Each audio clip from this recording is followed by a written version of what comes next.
Good morning.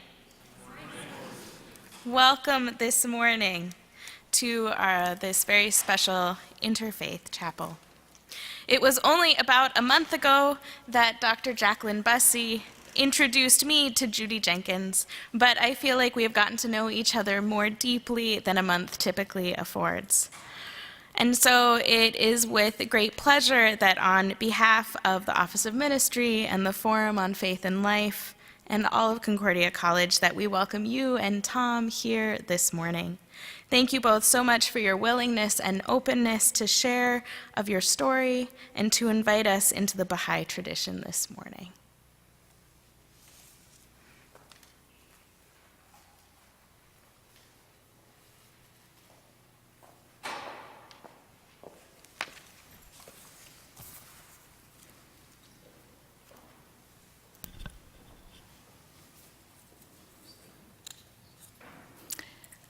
O thou kind Lord, thou hast created all humanity from the same stock. Thou hast decreed that all shall belong to the same household. In thy holy presence they are all thy servants, and all mankind are sheltered beneath thy tabernacle. All have gathered together at thy table of bounty. All are illumined through the light of thy providence. O God, thou art kind to all, thou hast provided for all, dost shelter all, conferrest life upon all. Thou hast endowed each and all with talents and faculties, and all are submerged in the ocean of thy mercy. O thou kind Lord, unite all. Let the religions agree and make the nations one, so that they may see each other as one family and the whole earth as one home. May they all live together in perfect harmony. O God, raise aloft the banner of the oneness of mankind. O God, establish the most great peace. Cement thou, O God, the hearts together. O thou kind Father, God, gladden our hearts through the fragrance of thy love. Brighten our eyes through the light of thy guidance. Delight our ears with the melody of thy word, and shelter us all in the stronghold of thy providence. Thou art the mighty and powerful, thou art the forgiving, and thou art the one who overlooketh the shortcomings of all mankind. Abdu'l-Baha.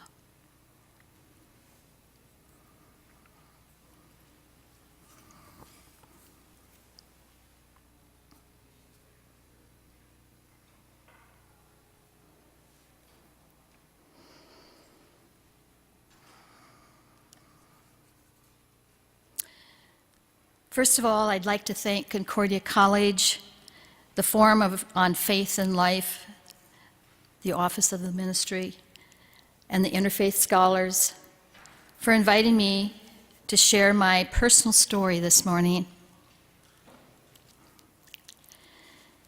I was born on a farm in North Dakota, the only girl and third child in my family. My parents were humble, materially poor, kind people who, even though they lived in poverty, were always ready to serve others and share what they had. My brothers were a lot older than I, so I grew up like an only child. And that made the outdoors, animals, and my imagination my world. I grew up loving, revering, and curious about creation, immersing myself in the wonders and beauty of all that was around me. I couldn't get enough of air, sky, earth, and God's creatures, immersing myself in these things of nature. I lived as many hours as I could in the outdoors, with the farm animals as my friends. I would ride the cows, especially the yearlings, imagining that I was a cowgirl. This reduced the walking as I played in the pastures. My dad remarked to my mom one day, "Mama, we have got to get Judy a horse. Our cows are getting swayback." I was gifted with an inquiring mind, which also taxed the patience of those around me. We were members of the Lutheran Church, so I attended Sunday school classes. I was full of questions about people in other countries, their way of life, their belief in God. Now, these questions were maybe typical of a young girl or a young child who was curious about the people and the world outside of what she could witness in her own surroundings. However, the Sunday school teachers were not impressed with my curiosity and my questions, because that meant the other students were inspired to be naughty via my interruptions in the flow of the intended lesson for the day. My mother spoke to me about these questions, and she said to me, "Please ask them at home, sweetie." This is what I did, and my mom taught me about compassion for others and the acceptance of people and places that were near or far away. And when I reached confirmation age, my questions became more frequent and deeper. My curiosity was reaching a stage of, I need to know. This is the first time that I realized that the what if and why questions that I voiced were really stirring a burning desire in me to have better answers than, because that's the way it is. The day my pastor arrived at our farm to visit with my parents, I thought, uh-oh, I've asked too many questions. He described my behavior to my parents and asked for their help. However, my parents had grown accustomed to my inquiring mind, and they rather liked my independence, but within reason, of course. The pastor said emphatically with a raised voice, and justifiably so, "If we can keep Judy from asking questions about everything, we may actually get her confirmed." Out of respect for my parents, I succumbed. My voice was quiet, with only intermittent lapses, until I went to college at age 17. A new horizon. While at college, in addition to my regular courses, I took religion courses and philosophy course, and I asked for an audience with every clergyman in the city, regardless of their religious tradition. I came away with more questions than answers.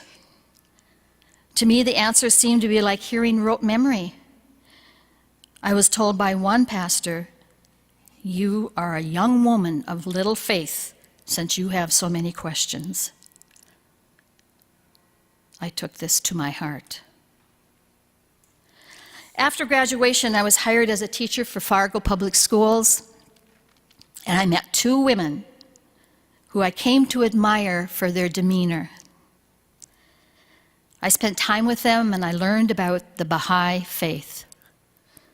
I learned a phrase that finally explained what I'd been doing since a very young age. It was called independent investigation of truth. What I had felt in my inner self all those years had a rightful place in my heart and soul. The Baha'i writings say, God has given man the eye of investigation by which he may see and recognize truth. He has endowed man with ears that he may hear the message, this message of reality, and conferred upon him the gift of reason by which he may discover things for himself. Man is not intended to see through the eyes of another. hear through another's ears, nor comprehend with another's brain. The Baha'i Faith was born in the mid-1800s in the land of Persia. The prophet founder was Baha'u'llah, whose name means the glory of God. I studied the teachings of the Baha'i Faith and learned there's only one God. There is only one supreme being. No supremer or supremist. One. One who is known to us as Jehovah, the Great Spirit, Allah, the Omnipotent, the Omnipresent, known by a variety of names, but one God, who has spoken to humanity since the beginning of time through a succession of prophets who have progressively unveiled God's guidance. One God, all religions emerging from this same source, guiding humanity through the material and spiritual challenges of life. I had asked as a young child and a young adult, is God in competition with himself? Seeking to understand the validity behind the world's religions. No, he's not in competition with himself.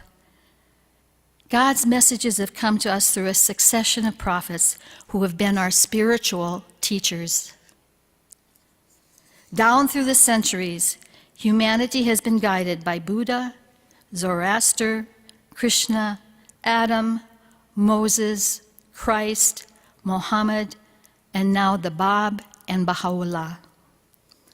They have been and are our divine teachers. Baha'u'llah wrote, "Know thou assuredly that the essence of all the prophets of God is one and the same. Their unity is absolute." Each prophet was the bearer of a distinct message that was designed to assist humanity spiritually and materially for a period of time. When the spiritual message needed repeating with some additions due to the maturing of humanity, and the material world had changed regarding additional or different social teachings, another prophet would come, commissioned to carry humanity into greater understanding.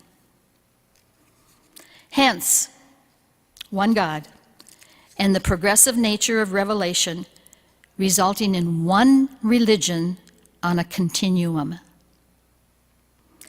The division, dissension, and sects created within and between religions is man-made, not supported or grounded in the holy books and scriptures. Love is the force which binds the atoms together, no less the hearts of humankind. We are one humankind.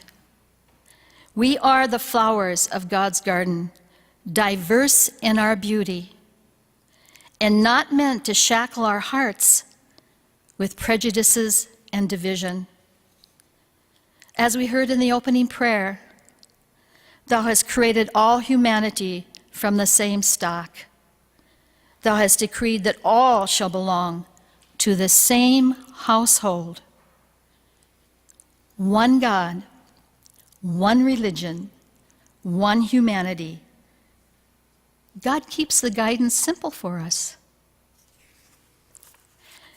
This is what I needed to know. My questions were being answered. The three onenesses taught by the Baha'i Faith resonated in my heart and soul. The other teachings of Baha'u'llah reinforce my belief that world peace is possible, the heaven on earth that we seek. Think how the following teachings, in addition to the three onenesses, logically guide humanity to become one planet and one people. The need for universal education so that no mind and its potential is lost. a universal language in addition to one's native language, so that communication can be enhanced and nurtured. Spiritual answers for economic problems. The harmony of science and religion, and the equality of men and women. The spiritual blueprint has been given to us. We all investigate knowledge in different ways. I use logic and reasoning along with prayer.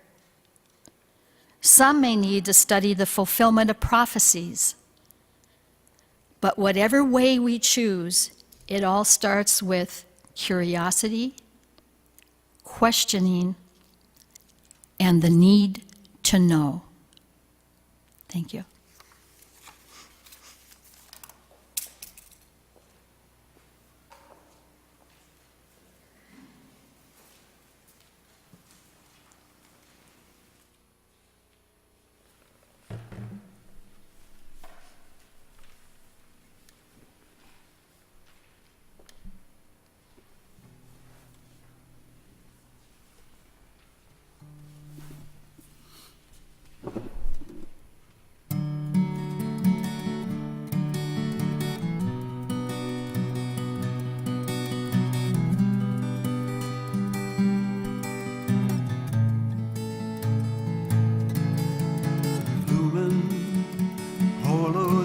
Of thy servants, that they may behold thee and cleanse their hearts, they may turn unto the court of thy heavenly favors, and recognize him who is a manifestation of thyself.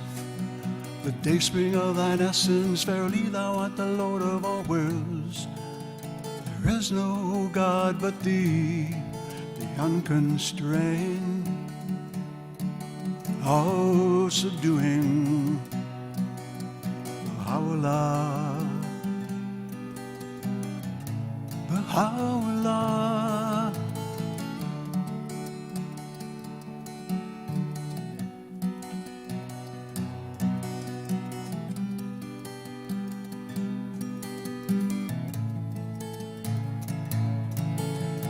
Illumine, O Lord, the faces of thy servants, that they may behold thee and cleanse their hearts, they may turn unto the court of thy heavenly favors, and recognize him who is a manifestation of thyself. The dayspring of thine essence, verily thou art the Lord of all worlds. There is no God but thee, the unconstrained, the all-subduing Baha'u'llah, Baha'u'llah.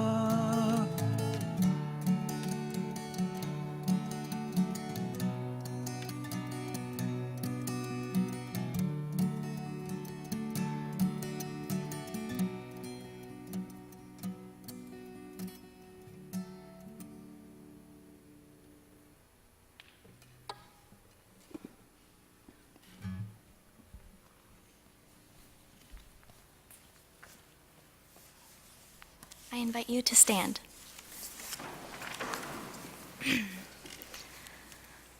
Let integrity and uprightness distinguish all thine acts. Be a home for the stranger, a balm to the suffering, a tower of strength for the fugitive. Be eyes to the blind, and a guiding light unto the feet of the erring. Be an ornament to the countenance of truth, a crown to the brow of fidelity, a pillar of the temple of righteousness, a breath of life to the body of humankind, an ensign of the hosts of justice, a luminary above the horizon of virtue, a dew to the soil of the human heart, an ark on the ocean of knowledge, a sun in the heaven of bounty, a gem on the diadem of wisdom, a shining light in the firmament of thy generation, a fruit upon the tree of humility.